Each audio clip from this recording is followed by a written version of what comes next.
일본은 지금 큰일 났습니다. 일본에서 지금 무슨 일이 벌어지고 있는지 아십니까? 일본 인구의 50%가 넘는 전후 기성세대는 아직도 과거의 영광에서 헤어나오지 못하고 30년 전 대동아 공영권의 망령에 빠져 있습니다. 바뀌려고 하지를 않아요.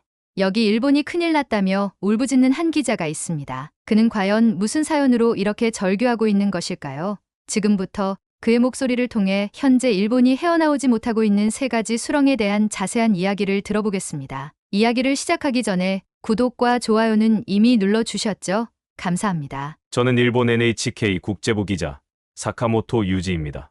저는 지금까지 세계 곳곳을 누비며 일본의 경제와 산업, 그리고 국제 관계에 대한 뉴스를 전해왔습니다. 하지만 최근 저를 가장 충격에 빠뜨린 것은 바로 한국의 놀라운 성장과 일본 내부에서 벌어지는 변화였습니다. 저는 솔직히 말해 한국을 연구해야 할 만큼 중요한 나라라고 생각해 본 적이 없었습니다.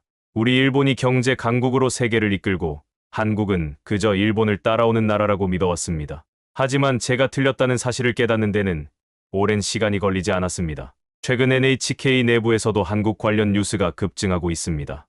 일본의 젊은이들이 한국을 배우려 하고 일본 기업들이 한국 기업들의 전략을 연구하며 일본 정치인들조차 한국과의 관계를 다시 고민하고 있다는 뉴스들이 매일 쏟아지고 있습니다. 저는 이를 직접 확인해 보기 위해 NHK의 특집 리포트를 준비하면서 한국과 일본의 변화에 대해 깊이 조사하기 시작했습니다. 그리고 그 과정에서 나는 믿을 수 없는 현실을 마주하게 되었습니다. 과거에는 우리가 한국을 가르쳐주는 입장이었지만 이제는 정반대가 되었습니다.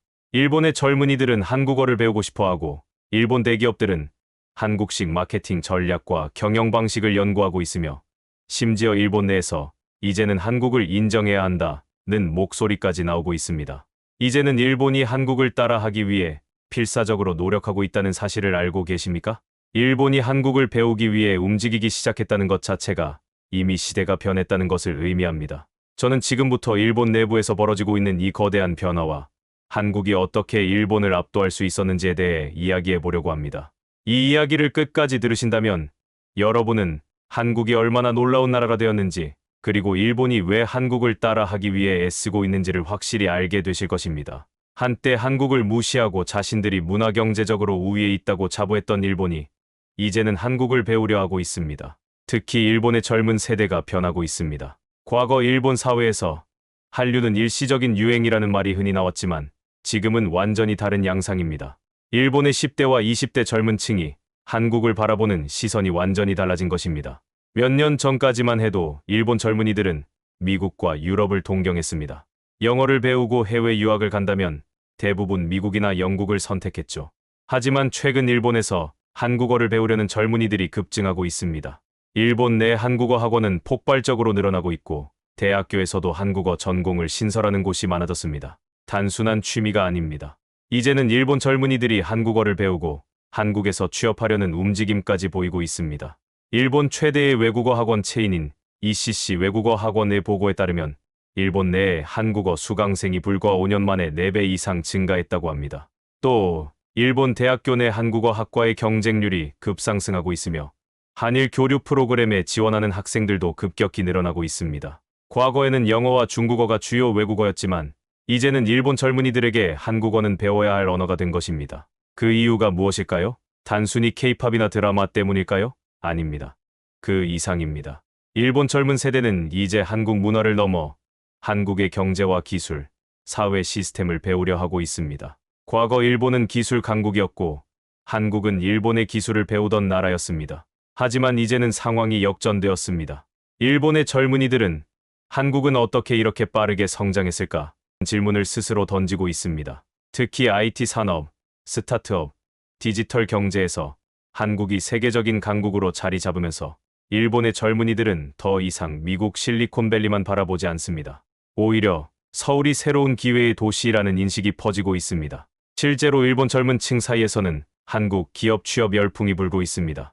일본 청년 실업률이 높아지는 상황에서 일본 대기업보다 한국의 IT 기업을 선호하는 이들이 늘어나고 있습니다. 네이버, 카카오, 삼성전자, 현대자동차 등 한국의 글로벌 기업들은 일본에서 직접 채용 행사를 열기도 합니다. 과거에는 한국인들이 일본 기업에 취업하려 했다면 이제는 일본 젊은이들이 한국 기업으로 넘어오려는 상황이 된 것입니다. 뿐만 아니라 일본 내에서 한국식 마케팅 전략이 대기업들 사이에서 큰 화제가 되고 있습니다. 일본의 전통적인 기업들은 폐쇄적이고 보수적인 구조로 인해 빠른 변화에 적응하지 못하고 있습니다. 반면 한국의 기업들은 기민하고 공격적인 마케팅으로 글로벌 시장을 주도하고 있습니다. 일본의 소비자들은 이제 더 이상 일본 제품을 최고라고 생각하지 않습니다.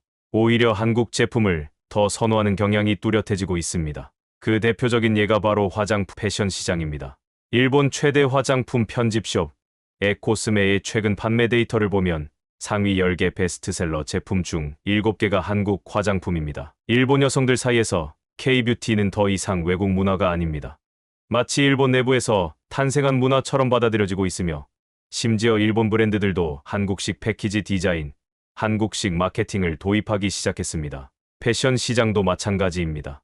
일본 젊은이들은 이제 한국 패션을 적극적으로 받아들이고 있습니다. 과거에는 유럽 스타일이 트렌드를 주도했지만 최근 몇 년간 일본의 트렌드는 한국 스타일로 바뀌었습니다. 하라주쿠, 시부야, 오사카 난바 지역의 쇼핑몰을 가보면 한국 브랜드가 전면에 배치되어 있는 것을 쉽게 볼 수 있습니다. 더 놀라운 점은 일본 내 한식당이 폭발적으로 늘어나고 있다는 것입니다. 일본 농림수산성의 통계에 따르면 도쿄에서만 한식당 수가 최근 5년 사이 3배 이상 증가했다고 합니다. 김치, 삼겹살, 치킨, 떡볶이 같은 음식들은 일본 젊은이들에게 익숙한 메뉴가 되었고 심지어 일본 편의점에서도 한국식 도시락이 베스트셀러로 자리 잡았습니다. 이 모든 현상이 의미하는 바는 분명합니다. 일본의 젊은 세대는 이제 한국을 단순한 외국이 아니라 동경하는 나라로 여기고 있습니다. 더 나아가 한국에서 직접 살고 싶어하는 일본 젊은이들도 많아지고 있습니다. 실제로 한국에 거주하는 일본인 유학생과 직장인의 수가 매년 증가하고 있으며 일본 내에서도 서울에서 살아보고 싶다는 의견이 확산되고 있습니다. 일본이 한국을 따라하려는 현상은 이제 문화에서 경제, 산업, 기술까지 확장되고 있습니다. 한국을 배우려는 일본 젊은이들의 열정은 앞으로 일본 사회에 어떤 변화를 가져올까요? 그리고 이런 변화 속에서 한국은 앞으로 어떤 미래를 만들어갈 수 있을까요? 이제 본격적으로 일본 대기업들이 한국을 따라하려 안간힘을 쓰고 있는 현실에 대해 이야기해 보겠습니다. 일본의 젊은이들이 한국을 배우려 한다는 사실도 놀랍지만 더 충격적인 것은 일본 대기업들조차 한국을 따라잡기 위해 안간힘을 쓰고 있다는 점입니다. 불과 몇십 년 전만 해도 일본 기업들은 한국을 경쟁자로조차 여기지 않았습니다. 하지만 지금은 다릅니다. 일본의 경제 중심부에서조차 한국을 배우지 않으면 살아남을 수 없다는 말이 나오고 있습니다. 과거 일본의 전자, 자동차, 조선, 반도체 산업은 세계 최고 수준이었습니다. 하지만 지금은 어떻습니까? 삼성전자, 현대자동차, LG에너지솔루션, SK하이닉스 같은 한국 기업들이 일본 대기업들을 압도하고 있습니다.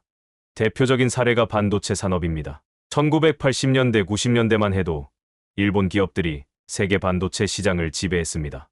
소니, 도시바, 히타치 같은 일본의 전자 대기업들은 한국을 훨씬 앞서 있었고 한국은 일본에서 부품을 수입해 제품을 만들던 나라였습니다. 하지만 지금은 상황이 정반대가 되었습니다. 삼성전자와 SK하이닉스는 현재 세계 메모리 반도체 시장의 70% 이상을 차지하고 있습니다. 반면 한때 메모리 반도체 최강자였던 일본의 NEC, 도시바, 히타치는 시장에서 밀려나거나 한국 기업의 기술 격차를 따라잡히지 못한 채 도태되고 말았습니다.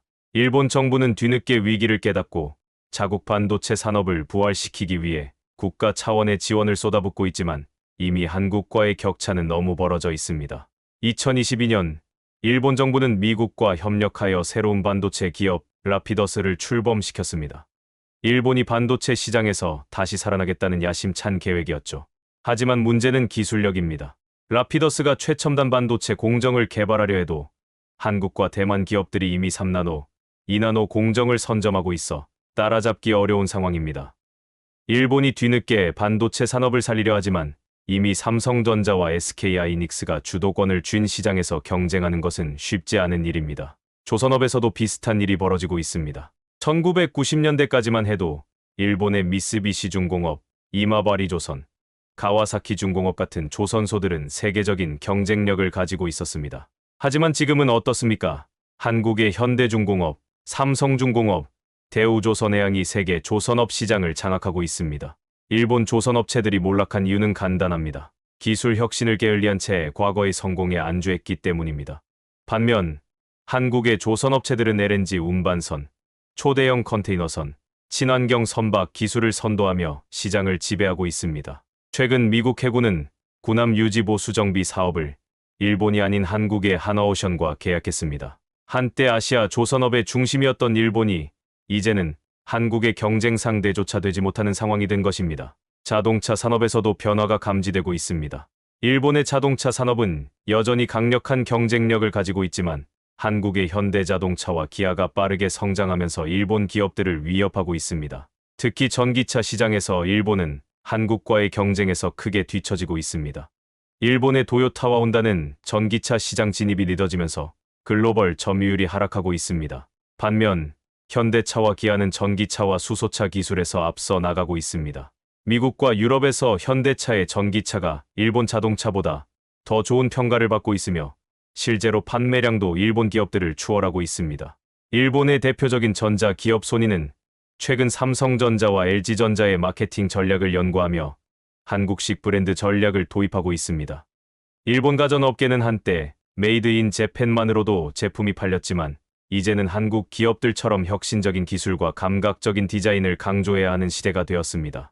일본 대기업들이 한국을 따라잡기 위해 시도하고 있는 또 하나의 분야가 바로 전기차 배터리 산업입니다. 전기차 배터리는 21세기 자동차 산업의 핵심 부품이며 한국의 LG에너지솔루션, 삼성 SDI, SK온이 글로벌 시장을 장악하고 있습니다. 일본의 파나소닉은 한때 세계 배터리 시장의 강자였지만 지금은 한국 기업들에게 밀려 점유율이 하락하고 있습니다.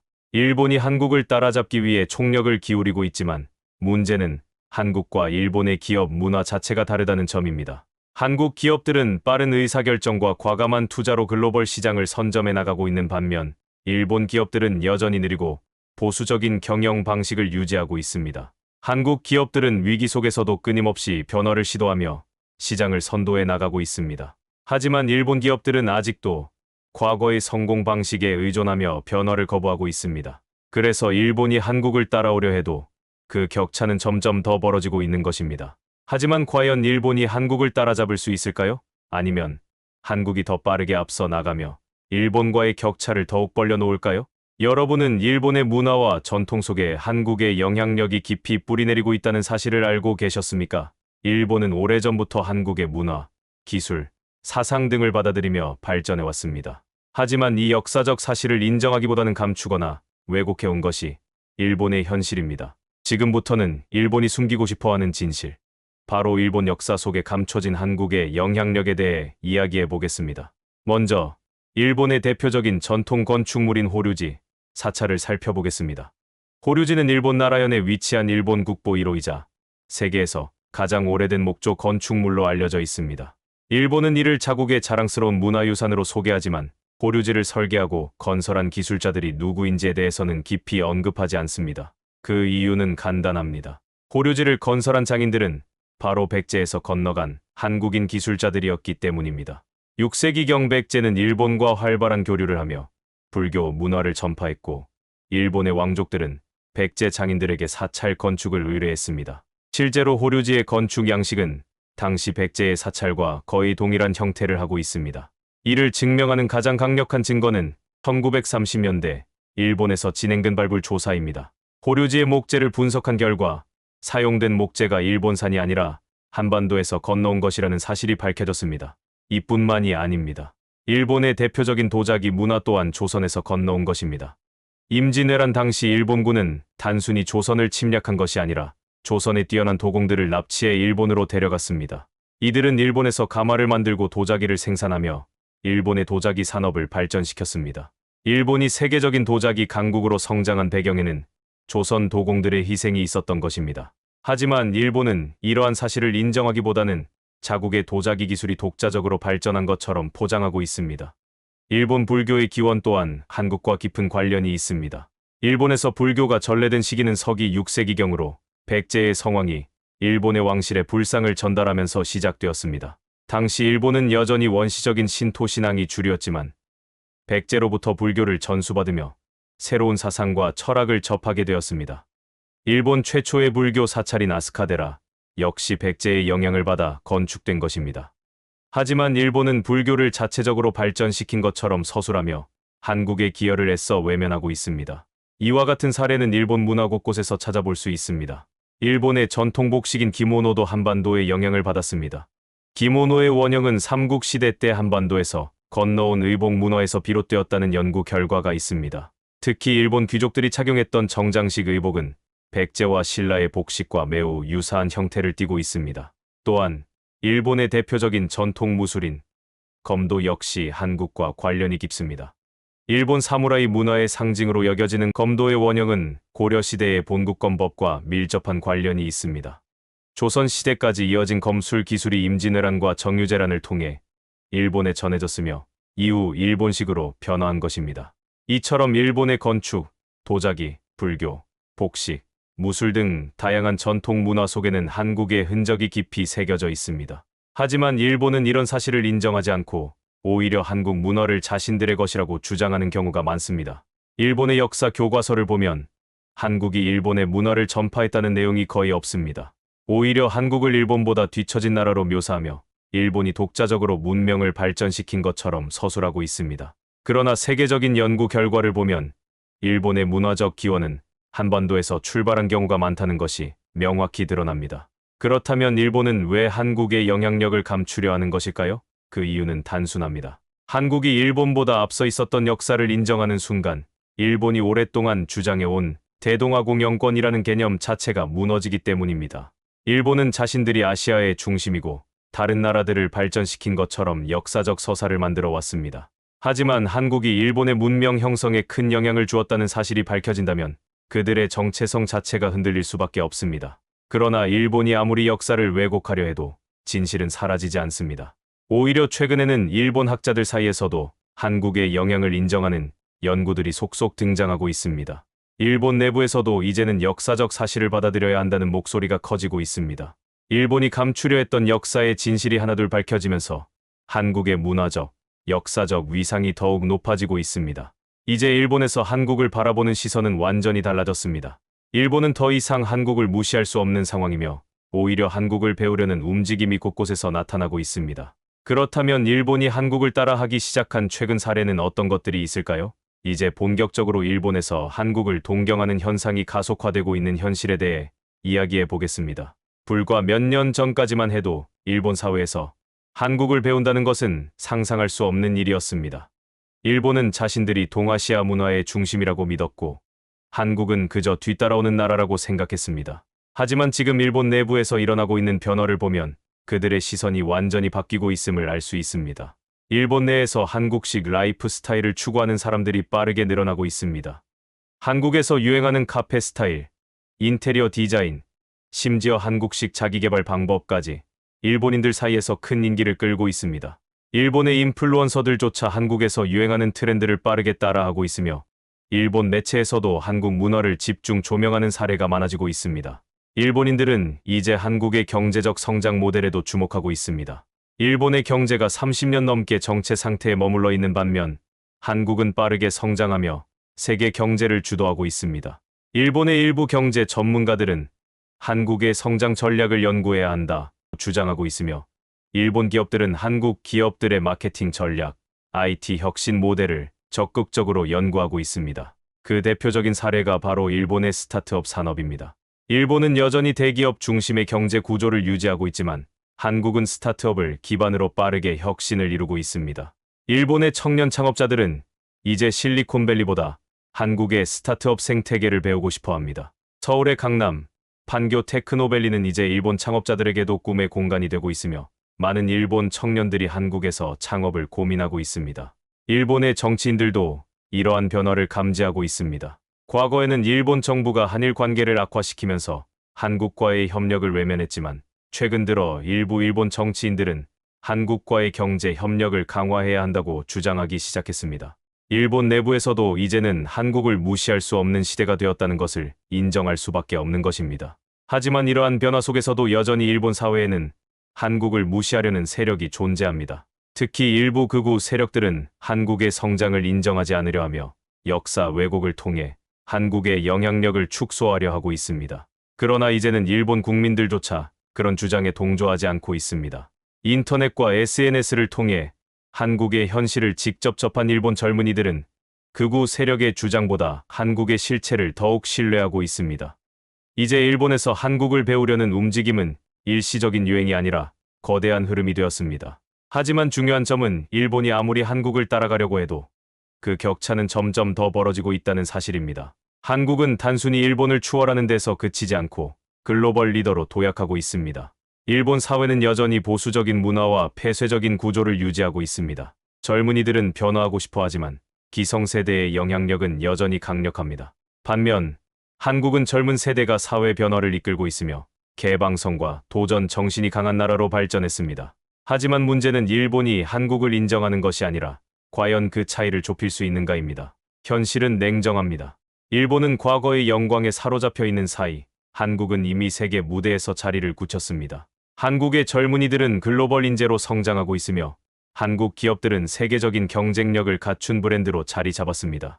여러분, 우리가 이룬 이 성과는 결코 우연이 아닙니다. 한국은 강한 국민성과 도전 정신으로 세계를 선도하고 있습니다. 일본은 한국을 따라하려 하지만 한국이 가고 있는 방향을 따라잡기에는 너무 늦었습니다. 앞으로 한국은 더욱 빠르게 성장할 것이며 세계 경제를 이끄는 핵심 국가로 자리 잡을 것입니다. 오늘 이 이야기를 통해 여러분은 한국이 얼마나 강한 나라가 되었는지 다시 한번 확인하셨을 것입니다. 한국의 미래는 밝으며 우리는 계속해서 세계를 선도하는 나라로 나아갈 것입니다. 이제 여러분께 질문을 드리겠습니다. 여러분은 지금 한국인이라는 사실이 자랑스럽지 않으십니까?